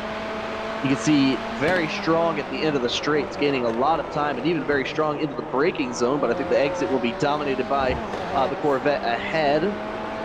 Alex losing a little bit of time to Rosgals behind. This is the battle for 5th and 6th in class. Schmidt has actually gained 10 spots since the beginning of the race. Rosgals down 4 since his from his original qualifying position, and this battle is actually not too far behind Sarah Dove, a little bit further back. Corvette goes wide through this fast left-hander, but does not lose the positions. We'll see who gets the better run out of Le Mans. And it looks like the Corvette will be able to hang on to that position. Not going to be able to make a move as Rosgals in the BMW from behind. Oh, looks like he'll actually get to the right side. I stand corrected. I stand corrected indeed. Rosgals to the inside, makes a strong move to the inside. Potentially the damage on the front of the Corvette causing some issues on the straight. Now riding on board yet again with Alex Schmidt. Now behind, he now has the 6th position, but wants 5th from Rosgals. He'll take the right-hand side, a defensive line from Rosgals. That will send him to the outside, a little bit sideways for the BMW. The Corvette to the right, to the left-hand side, showing the nose. Not able to make any sort of a move into turn 3, so I think that pass may be done and over with. Alex not able to make a move back. I think I really hadn't expected the slipstream to be that strong, but then I realized that Alex seems to have a giant parachute on the front of that car that could be causing an issue. Now looking at first and second in the Pro-Am category, that battle coming through the tower turn. That is Onk ahead of McKenna. The Dutchman ahead of the Irishman, the 264 ahead of the 262. Nothing has changed there, though it looks like the 9th place German, the Ford number 122, has caught up to the back of an Eric Andre for the 8th position in the Pro category. So that battle not too far away, and just a little bit further ahead up the road is Philip Schiff in the Corvette. So that battle staying pretty close for the lead as we're now approaching 54 minutes elapsed of an hour and 20. So coming up on 25 minutes to go, we'll expect to see a second set of pit stops from the field in just a few moments' time. Yeah, and as we see here, you know, McKenna really piling on the pressure on. Can you say his name again? Say that again, I'm sorry. The P1, can you say that name again? Cohen Van Eyck. No, of the Pro-Am driver. Oh, Kevin Onk. Onk? That's a Onk? weird... Onk, that's a weird name. I don't know, man. Yeah. But, I'm saying oink like a pig. That's how it is sometimes. But as we just saw before with the overtakes between the Corvette and the BMW is also... Again, you know, just a beast down the straights, you know, the big boy here.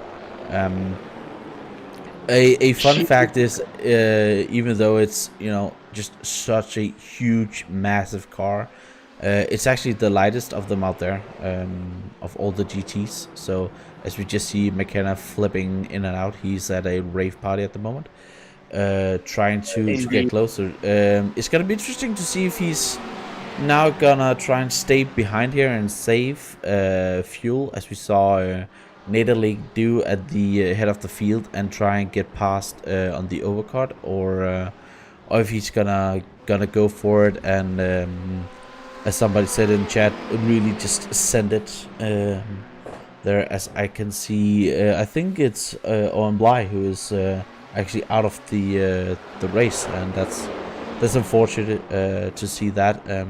We don't want to see you in the YouTube chat. We want to see you racing on track, trying to get in a little bit of trouble.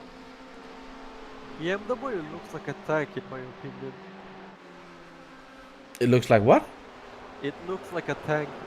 Oh yeah, Wide yeah. and heavy, but it's the lightest Very, car very that fast I think. tank. Was For BMW the lightest car you said? Yes. The BMW is the lightest of them all, and it's a little bit funny because I haven't really looked up on the Corvette, but I knew from the other cars it's lower than the Porsche. The Porsche is the highest one. Then it's I think it's 2 millimeters wider than the Ferrari, and it's 2 millimeters longer than the Ford. So it's like every other of the three, you know, other GTs that we had in the past combined into one. That's the BMW. The chunky boy. Indeed. Yeah. She do be thick as this battle continues to rage on between the BMW and the Corvette. The question is, which will have the advantage? The Corvette looking a little bit more nimble in the corners, now rear-engined vehicle, not too far behind the BMW, but the BMW very, very strong on these longer straights and ever so stable on the curves, but the brakes in the Corvette seem very strong. You see how deep Keeper is able to go into all of those corners, especially coming out, but now the run from the BMW just seemingly impossible to overcome for the Corvette behind. You can see looking off the back end of the BMW. Oh, and a huge send from McKenna, or at least it seems from this perspective. It just, you just see that lunge from the front end of the Corvette. The Corvette, I know you described the BMW as a tank. I'd say the Corvette looks like a fighter jet. Looks like you should look like you should have some missiles coming out of the front of it. Perhaps some James Bond esque oil slick coming out the back as well. As you can see the battle closing up as they head into turn 3 and 4, and we have a car off. I think that's Jamie Smith. That was off to the side. Luckily, not any contact. No, that was Darius Sasu. Darius Sasu who's off the track. So another issue, another off-track excursion for Sazu's. Actually, this battle for Pro-Am coming up on a slower Pro car. That will actually slow down Kevin Onk. I think, is that Philip Schiff ahead? Yes, that is Schiff just ahead. Really off the pace, it seemed, in that last set of corners. Some damage to the front end of that car, but I think that's been there for a little while. The right front, you can see the hood on the right front and the fender popping out a little bit. That was very nearly contact between the 264 BMW and the 176 Corvette. That was very, very close. Not sure what happened there, if they will potentially surrender the position, because Schiff does have something to lose in this battle, because not too far behind the battle for the lead in Pro-Am is Eric Andre in the Ferrari. That's for 7th position in the Pro category. So Schiff going to be trying to hang on to whatever he can with the damage to the front end of that Corvette. And the Corvette as Onk just really... Yeah, Onk was just really slow through the middle of the corner, and that almost took out McKenna and Rod there. Well, McKenna now under pressure from the Ferrari behind. That's going to be huge for Kevin Onk ahead, and McKenna just forced all the way to the outside, drove in way too deep into that corner, but still able to keep it out. And actually, the Ferrari comes in that time. Not too sure why he put all that pressure on McKenna. If he was just planning to come in, not too classy of a move in my opinion. If you know you're going to come in the next lap, why ruin someone else's run that corner? But now just a few tenths the gap between McKenna and Onk, but that battle certainly not letting up at all. We now look at the Netherlands driver Koen van Eyck, the leader in the AM category, the 318 Hyperion Racing Corvette that we've spent a lot of time talking about. He is all the way up in 8th overall, an incredibly strong performance from him as we see drivers continue to pit for their second pit cycle. Now looking at that battle continuing to rage on for the Pro-Am lead. And Matei, you were trying to say something. Yeah, you just said they were fighting into the pit entry. I think that was for the entering the pits first, because I think whoever leaves the pits first as well gets some advantage and a gap, I think. So I think that was a bit important to enter the pits first, but a bit too aggressive as well in the straight, I think. Oh yeah, Keeper has very rapidly closed that gap right back up. It was as high as 0.6 of a second coming out of Sunset Bend, now all the way down to under half a second. Now it goes up yet again at the end of the straight. Now he's going to have to try to take advantage as much as possible of the slipstream. Certainly a missed opportunity by McKenna with the mistake from the 264 in the center of the corner last time around that caused that side-by-side action 1 lap ago. We see people continuing to cycle through in the pits, and that battle continues to rage on. We'll see if they will come in this time. 264 stays to the left, so they will go around yet again. This battle for the Pro-Am lead not letting up at all. Now we saw in the last pit cycle, Martin Nedelik was able to take the lead from Alex Bennett on the pit cycle. He went from second to first by staying out 1 lap longer. We'll see if he's able to replicate that, or perhaps if Bennett will be able to use that that same strategy against him and try to flip the script. Alfie Lawrenson continuing to just chill in the 3rd position. 10 seconds the gap between himself and Alex Bennett, and another 10 seconds back to Dan Alpel. So the pro field spreading out quite a bit. A little bit different circumstances than what we saw last week at Interlagos, where we saw at the top 4 or 5 cars overall staying really close together throughout the entirety of the race and finishing within just a few seconds of one another. Andy Gorton back up into the 5th position. I believe that would be on pit strategy, as his teammate, Mike Skippers, has come in. He's already taken his 2nd stop. Philip Schiff, the Corvette, up in the 6th position still. He was able to actually pull away a decent gap between himself and Kevin behind, so potentially it was a mistake that caused that near contact, headed into the hairpin, as we see actually quite a bit of cloud cover in this section of the track. Clouds coming over the circuit and maybe cooling it down just a little bit. Alex Bennett now goes into the pit lane, so he will enter the pits and allow Martin Nedelik to replicate his strategy. You can actually see in the bottom left corner of your screen one of the, I think that's one of the Pro-Am cars, the BMW, that had a significant amount of damage, completely missing the front clip of that vehicle. Not quite sure who the driver is. We see now Dan Alpolf, currently scored in 4th place overall. He will come into the pits, and just ahead of him is a very damaged V3 Racing Corvette. I think that may be Stephen Brumfield, just ahead. Cohen Van Eyck now all the way up in... Actually, I think Cohen has made his pit stop, if I'm not mistaken. Alex Bennett. No, Van Eyck is just in the pits now.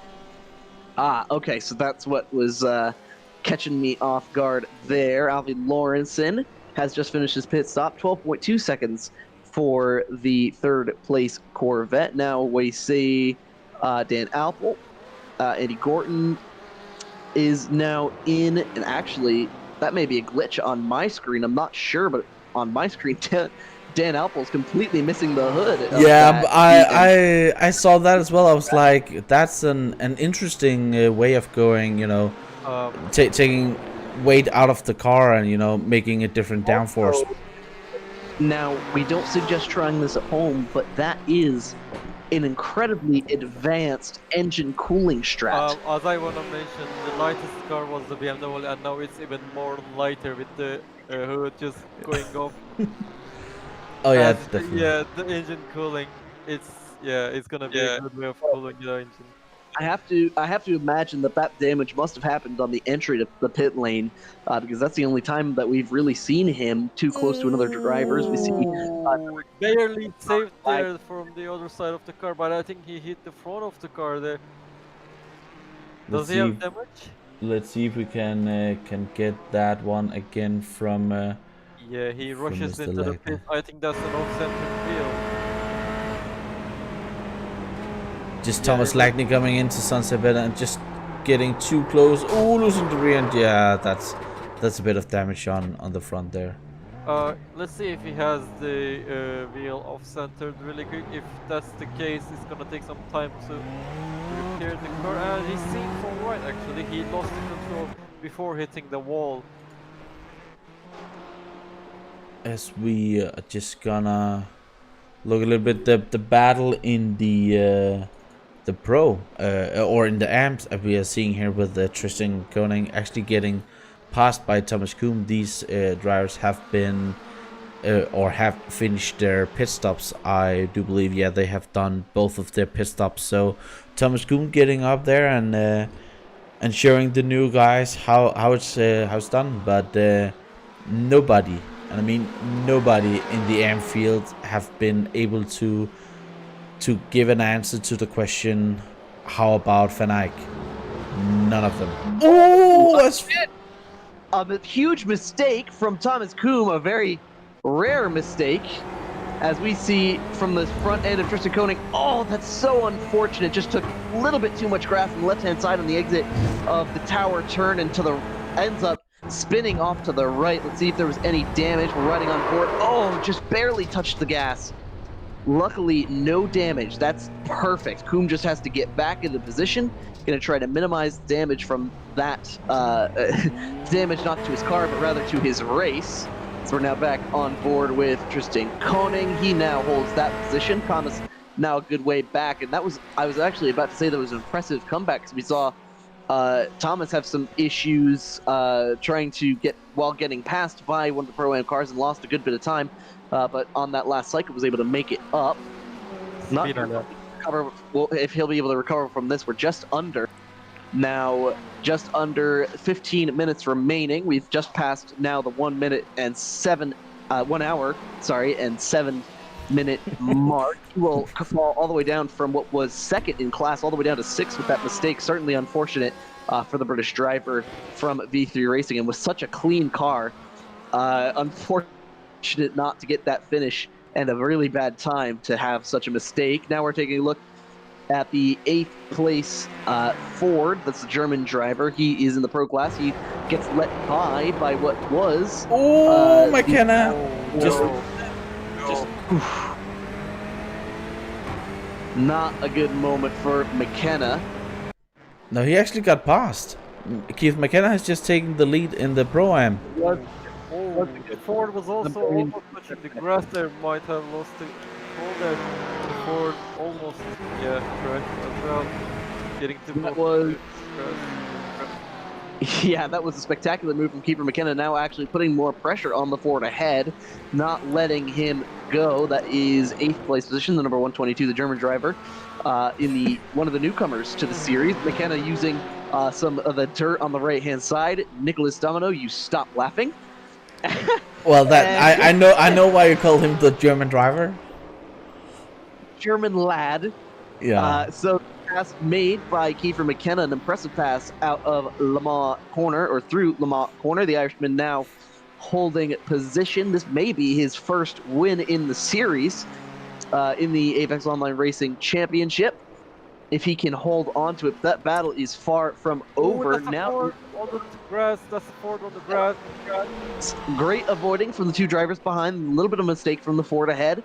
And to update a little bit on the lead battle, as we actually look at the replay, just overcooked it a little bit there. Very good, very sensible re-entry there, not to just step on the gas and spin it into that battle ahead, as Kiefer McKenna now having some clean air, pulls away a little bit. Martin Nedelik now with that pit strategy last time must have been a really fast pit stop for him, because he has now pulled a 4-second gap to Alex Bennett, and the afterburners have been absolutely turned on for the Slovakian up in the top spot. Alfie Lawrenson another 14 seconds back from Alex Bennett. Certainly not a threat there, though. Looks like Mike Skeppers in the 4th position could potentially put a little bit of pressure on him. A second between himself and Dan Alpelt for the 5th position. Andy Gorton back up into 6th as well after his mistake earlier in the race.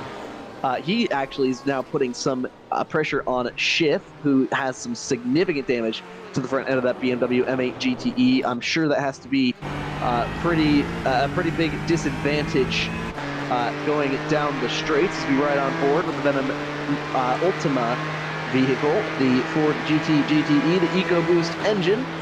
He will show his nose to the right-hand side, which sends it back to the left before going into the hairpin turn.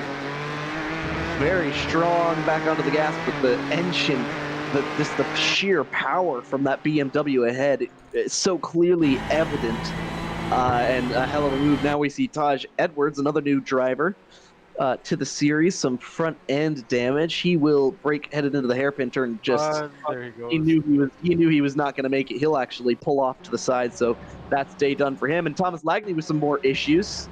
The Pro-Am driver now missing the complete hood of his Corvette C8, and looks like he made the same mistake that Thomas Kuhn made just a few moments ago, not able to save it quite as well. That's a big hit. Yeah, that was pretty big. Luckily, not a front-engined car anymore. Otherwise, that certainly would have been damage to the front, to the engine performance. That seems to be day done. I have to imagine that would have done some suspension damage for him. As Andy Gordon now trying to go to the right-hand side. He will make the move now to the quarter panel of the 171. He is looking to make that pass at the Sunset Bend.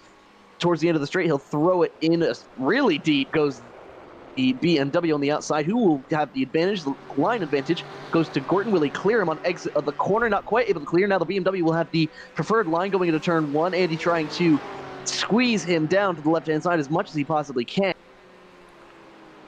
This battle continues to rage on. Defense from Dan Alpel.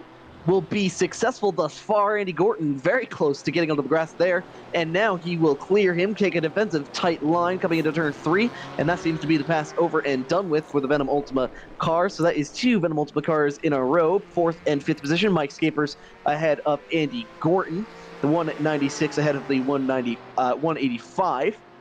Dan Alpel continues to fall back now, not able to make a move into the next corner, but certainly showing the nose to the inside. The front of the BMW not looking quite as menacing, missing a few bits and bobs of the front end of that car. He will fall off the back now with no clean air, and Andy Gorton will have the pass done and over with there. Just a shout out to Cohen Van Eyck. Incredibly strong performance, not only in raw pace, but in the endurance of that vehicle. He has continued to dominate his category. Over a minute, the gap between himself and second place Tristan Koning. An unfortunate mistake from Thomas Kuhn has sent him back. Now, Bakay Gabrielson, or Back Gabrielson, not sure how to pronounce that one of the few Ferrari drivers, the driver from Norway, making one of his first starts in the series, as far as I understand, currently putting pressure on Tristan Koning. That gap just under half a second. Tristan, our winner last week from Switzerland. Yeah, so they got it. I got it that time. Yeah, you have called him as Swede all day, and I'm not sure that he will appreciate that. But interesting to see that. Yeah, but interesting to see that a Ferrari actually battling at the top of the class, and that's what you tend to see in AM, because a lot of the drivers in AM, it's more, you know, their performance and not as much the car overall max speed that is the differentiator. As you know, if you get a car that really suits you, you can get some great positions and get some a championship race going out there, and you just need to keep your nose clean. Where we see in the pro, it's all about ultimate speed out there, so that's why we tend to see at the top that the faster car is definitely more preferred up there. And an update on fastest laps. Alex Bennett in second position currently holds the fastest race lap with a 155.586. Currently in second position, about 3.5 seconds the gap between himself and his teammate, and you can see just how hard he is driving. You can see him whip that car from left to the right, headed into the Le Mans corner and down the Ullman Straight. Going to be pushing as hard as he possibly can to try to make up the gap lost on the last pit cycle. That is our reigning champion trying to defend his title against his teammate, and we'll have to see how the points shake out after this race. You can actually just barely see out the windshield of the one car. You can see the back end of his teammate Martin Nedelik a good bit ahead, but at least he sees the target up ahead. There is an AM driver or two between himself and the leader, so that will be some traffic he has to get through. You can see just how aggressive Bennett is on the curbs that last time through. Now into Big Bend. This is turn 6 and headed into the hairpin. That has been rather challenging for quite a few of our drivers.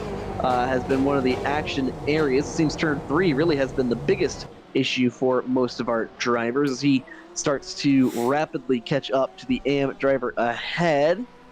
Now to update the AM battle, the Ferrari still in third place, trying to make up time on Tristan Koning, continues to put pressure on that car, but also has a Pro-Am driver behind. That is Alexei Seleznev, who we saw have a big incident a little bit earlier in the race that unfortunately collected Alex Schmidt, and that was coming out of the hairpin through the chicane, the flat-out chicane that they went through. Now, the Ferrari trying to stay in the slipstream of Tristan Koning. He will try to swerve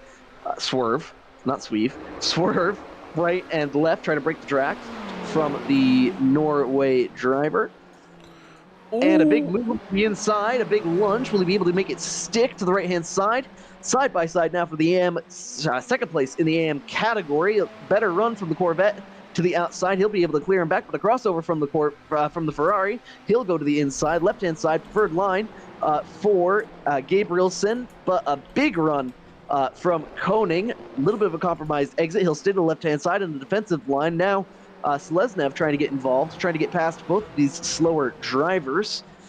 Hopefully he does not break up this battle because, man, it is good to watch. The Corvette not quite so stable on the curbs. You can see the front end of the Corvette bouncing up and down there. Now we see a little bit of a replay. Chris Yardley coming past his teammate. Looks like some team orders indicating that switch. Now we go back to Gabrielson and Koning. That battle for the second step on the podium in the AM category. Super strong racing here, really clean and impressive down the straightaway that last time. Let's see if he'll be able to make a move again. Now through the Cunningham corner and the Collier curve and into tower turn. We'll see. We've seen a few mistakes just recently out of the tower turn that's caught out a few drivers. Both of these drivers not pushing it nearly as close to the edge as some of the other drivers that we've seen in the higher classes that we saw have issues earlier. Yeah, definitely. And it's going to be interesting to see if Koning can, stay this pressure, because we saw him make that mistake in the Sunset Bend. He did defend it quite well, but it's going to be interesting. But it just looks like Gabrielson is just losing a little bit here. I don't think that the Ferrari is too strong as we are heading on to some of the last, well, I think we are going to go on to the last lap as the leaders is just right behind this this battle here with only about, what, minute and 40 left. So it's going to be close. About a minute and 20 out of an hour and 20 remaining. So it's amazing how quickly an hour and 20 goes by. 80 minutes, quite rapid when you're having great racing like this and quite a bit of excitement. 3.6 seconds now the gap between our leaders, but we'll keep our eyes on this battle. Now on board with Gabrielson.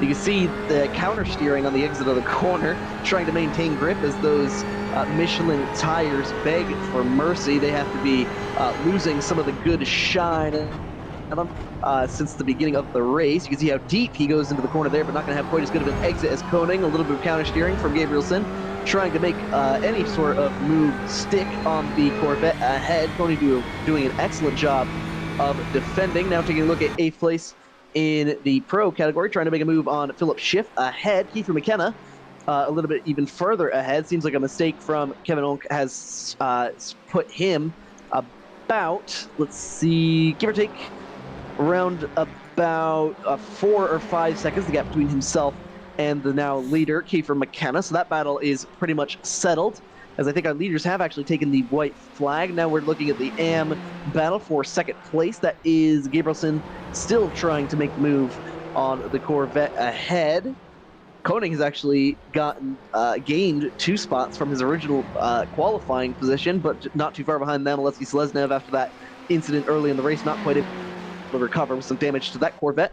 Tied branded machine. So the race is over. 1 hour and 20 minutes has elapsed. We look now at our leader, Martin Nedelik. A rather spotless race here. An impressive performance from the CRG driver.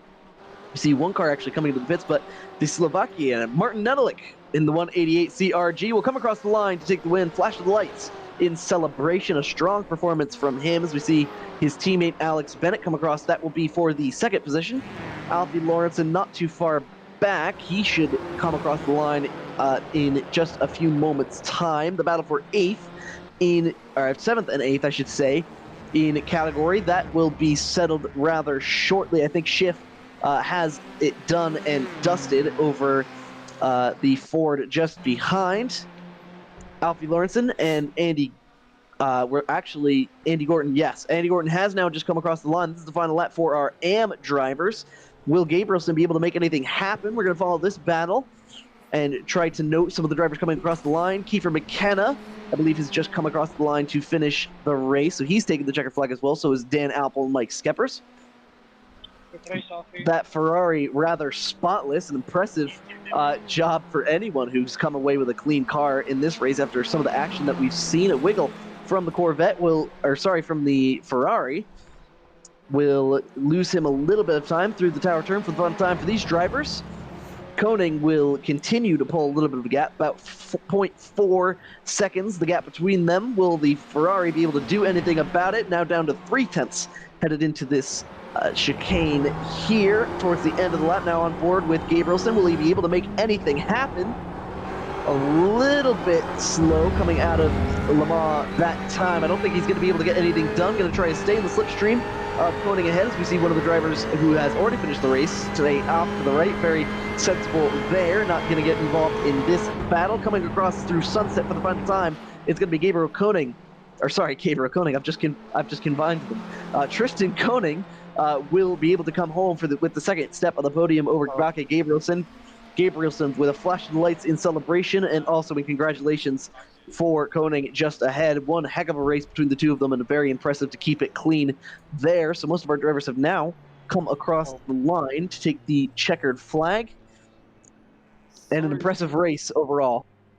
Sorry, but I think I just saw a driver hitting the cones right before the finish line, if I'm wrong. Yeah, Selesnev just took out all of the cones. Well, that is a murder. That is in fact a murder.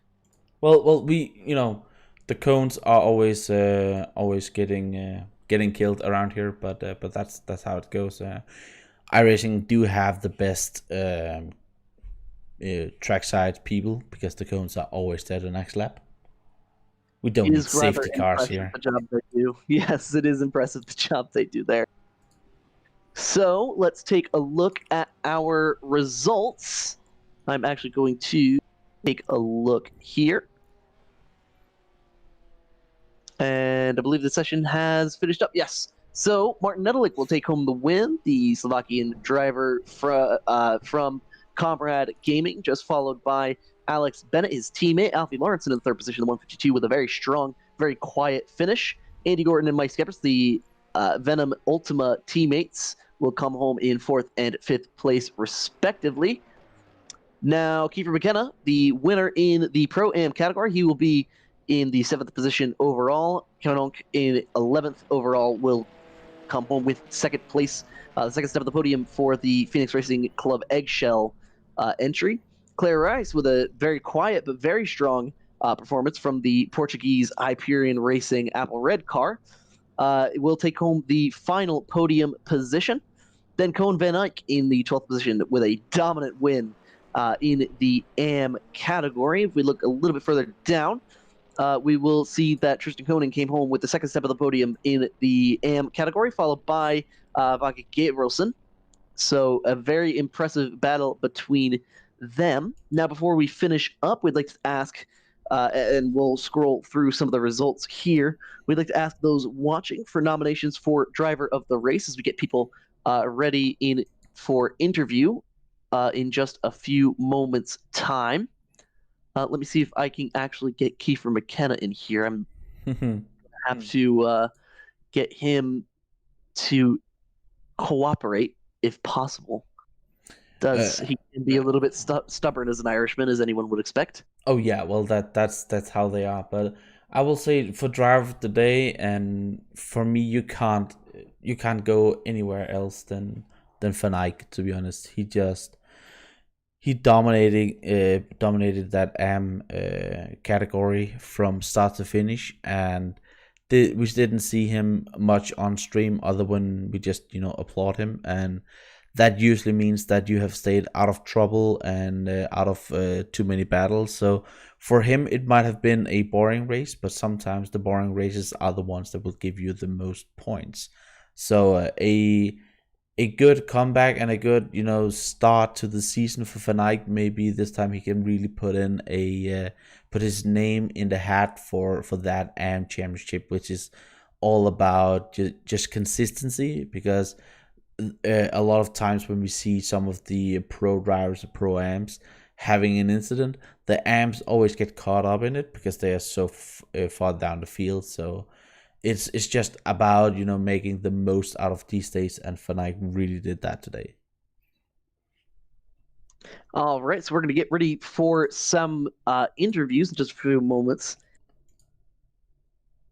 So let's bring in our first interview, a dominant performance from Cohen Van Eyck, 12th position overall finish, and nearly a minute over your nearest competitor. Cohen, how's it feel to have such a dominant win here at the Sebring International Raceway? Well, feels pretty good considering our endurance race last night didn't go so well, but I guess it turned out to be pretty good practice overall. What do you think it was that made you so much better than all of your competition in the AM category? Honestly, switched cars started the season and was really messing around with setups and trying to get the car to handle the way I wanted to. And well, I made steps from that from last round massively. And for me at least, that's quite a big factor to get the car the way I wanted. So yeah, I was just comfortable in the car, and that was the pace that was in it pretty much. So do you think this might have been a one-off, a one-trick pony, or do you think that you can pull off a dominant performance like this in races to come? I think if I can keep the car working like this, like I want to, I might be in a pretty good spot, though. I don't think if that's the truth, I'll be fighting for AM, because I've got a sneaking suspicion I'll be in Pro Am sooner rather than later. So yeah, which is fair. I can see that. I can see why someone would do that. Well, it was an incredible performance from you and really awesome to watch. Congratulations again, Cohen. Thank you very much. Now, one of my favorite Irishmen on earth, we'll bring him in. My favorite Irish iRacer, Kiefer McKenna. Top of the Kiefer. morning to you. Top of the morning indeed, laddie. How's it feel to take home the top step of the podium at last? Feels good. I thought I would do well, and I'm pleased that I was able to come even top 3. Feel a bit bad for Kevin. I'm not sure if I might have kissed the back of his car and caused him to almost spin a little bit. Even if it's a penalty, a top 2 is still good. Well, it has been a little bit of a rough start to the season for you, having been taken out in the first lap at Interlagos. How rewarding is it to come back from that with a win?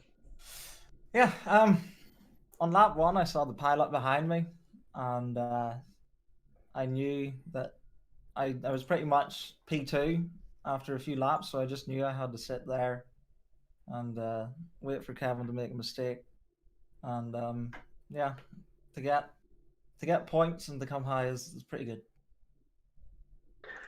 We saw some struggles from your V3 Racing teammates. Do you think it was luck that kept your car clean, or just staying out of trouble? At the start, it was definitely luck. Then after that, yeah, I mean, I wasn't trying too hard, so I think just sitting in place and just waiting was it got me to the end and got me the win. Well, it was impressive to watch Kiefer in a great battle towards the end there between yourself and Kevin, and we hope to have you up in the booth and in the future. Thank you. And our final interview, our final winner, Martin Nedelik, finally gets it done and gets revenge for Interlagos. Martin, how rewarding is it to come back with a win after that dominating performance that unfortunately didn't pan out last week in Interlagos? Hello, and yeah, thank you for these kind words. And yeah, it feels really good to win finally after such a long time. And yeah, I hope I can keep the momentum going into the next rounds. You are 6 points behind to the championship winning. So we saw at the end of last season a very tough battle between Blair and Alex for the championship, and Alex ended up coming away with it. What do you think your chances are of being able to dethrone Alex for this championship, even though we're only 2 rounds in? Oh yeah, we are really similar on the pace, so it really depends from track to track, and who is gonna be more consistent, I think, during the all season long. So yeah, I think we have like both similar chances to win. Well, something I was really curious about, we saw towards the beginning of the race, you were just staying in line behind Alex, but it was after the first pit cycle that you took the lead, staying out for 1 lap longer than Alex did, and then it ended up being you were able to extend the gap even further after the second pit cycle. What was it that made you so much better in the pits, and you were able to overtake and then gap Alex at the end there? I really like to try to feel safe as much as possible behind him, and yeah, I don't know. He tried to feel safe after a pit stop behind me, but then we encountered some lap traffic, and yeah, he got held up by quite a bit there, so that's why he lost so much there. Like he lost like second, and yeah, and that's it probably. Well, it was an impressive performance from you, Martin, this week, and we wish you the best of luck in the next couple of weeks. Thank you very much.